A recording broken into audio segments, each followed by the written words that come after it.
pas facile d'être entrepreneur. On a eu cette semaine les données d'un sondage de la Banque de développement du Canada en collaboration avec le Centre d'innovation de l'Université de Montréal. Et les données sont quand même assez percutantes là. Depuis l'an 2000, là, voyez-vous, là, le nombre d'entrepreneurs a diminué fortement. On parle de le tiers de moins d'entrepreneurs.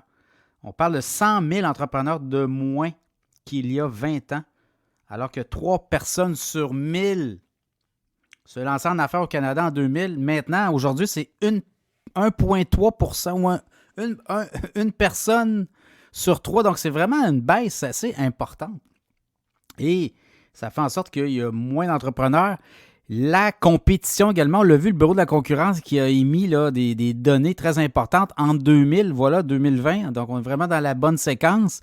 La concurrence a diminué beaucoup au pays. Donc, ça fait en sorte, oui, il y a moins d'entrepreneurs, mais les entreprises qui sont présentes sont capables de limiter l'accès aux nouveaux venus, peut-être en les limitant, les écrasant, essayer de les freiner dans leur élan de croissance. Et bon, ben, ça fait que les marges bénéficiaires sont très, très bonnes aussi.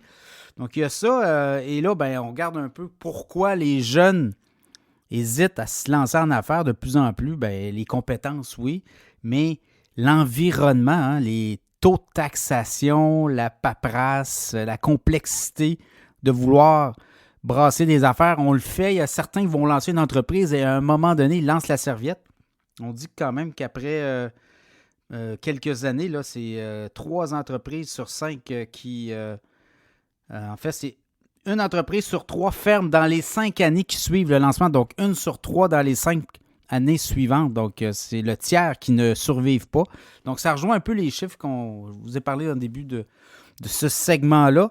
Et là, ben devenir meilleur, oui, mais tu sais, vous voyez, vous, là, avoir du mentorat, toujours important.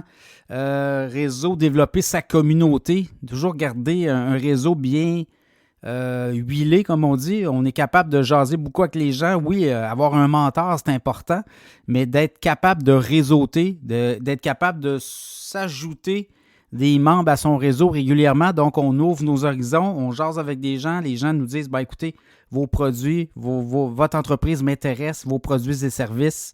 Donc, ça fait en sorte que ça alimente les discussions, les lectures qui peuvent être inspirantes. Le prendre aussi, beaucoup d'entrepreneurs actuellement, il y a une détresse qu'on nous dit chez les entrepreneurs. Alexandre Vizina nous en parle souvent quand il vient dans le podcast. Alexandre travaille beaucoup avec des entrepreneurs et ce qu'il nous dit, c'est qu'il voit une détresse. Les entrepreneurs en prennent beaucoup sur leurs épaules. Souvent, les problèmes d'une entreprise, d'un entrepreneur vont rester dans la tête de l'entrepreneur. Il n'en parlera pas beaucoup aux gens autour parce qu'il craint justement de passer peut-être pour un faible, de ne pas être capable de passer au travers certaines décisions. Et l'ego est là, mais ce qu'on voit, c'est qu'on prend beaucoup sur ses épaules et on investit beaucoup de temps dans l'entreprise. On ne pense pas à soi. Donc, ça fait en sorte qu'à un moment donné, on va craquer. Il n'y a pas de discipline non plus au niveau de la penser à soi, c'est-à-dire faire des activités physiques pour soi-même, faire des activités qui vont nous faire décrocher des problèmes de l'entreprise. Donc, ça aussi, c'est très important. Puis la formation continue aussi, je pense. Aller voir ailleurs, aller voir d'autres sources, s'inspirer de d'autres modèles d'affaires aussi peut être très enrichissant pour un entrepreneur. Comme vous voyez, là, c'est un peu ça, les problèmes, le stress aussi. On va tout prendre sous les épaules. Les entrepreneurs ne prennent pas soin d'eux. Donc, voilà un peu ça. Et qui veut devenir entrepreneur aujourd'hui? Dans le contexte où la concurrence est beaucoup moins présente, donc on tombe vraiment sur un stress, on doit performer, on a des compétiteurs très bien huilés, on arrive souvent, il y a déjà beaucoup de gens, c'est encombré, donc il faut se démarquer de la compétition d'une part, mais d'autre part, on doit aussi l'environnement des taxes, l'environnement de l'impôt, l'environnement aussi toute la paperasse fait en sorte. Et ça, on en parle avec la Fédération canadienne de l'entreprise indépendante. On a souvent au podcast des gens de ces associations-là d'entrepreneurs et ils le disent clairement au Québec, l'environnement est très lourd. Donc, ça ne favorise pas l'entrepreneuriat. Autre chose, on est à la croisée des chemins. On a beaucoup d'entreprises qui sont à vendre actuellement. Les repreneuriats ne sont pas présents.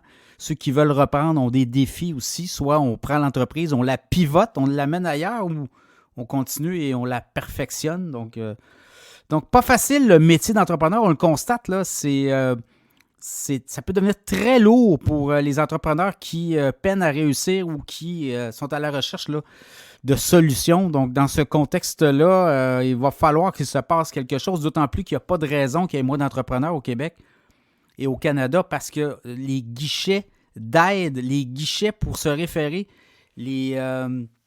on appelle ça les incubateurs d'entreprise, tout ça a poussé de façon importante. Il y a beaucoup de ressources actuellement pour les entrepreneurs. On semble pas, je ne sais pas, est-ce qu'on est capable d'offrir les services à tous ces entrepreneurs-là? Est-ce que les entrepreneurs sont au courant de tous ces guichets disponibles aussi? Alors, beaucoup de travail de part et d'autre dans l'entrepreneuriat au Québec.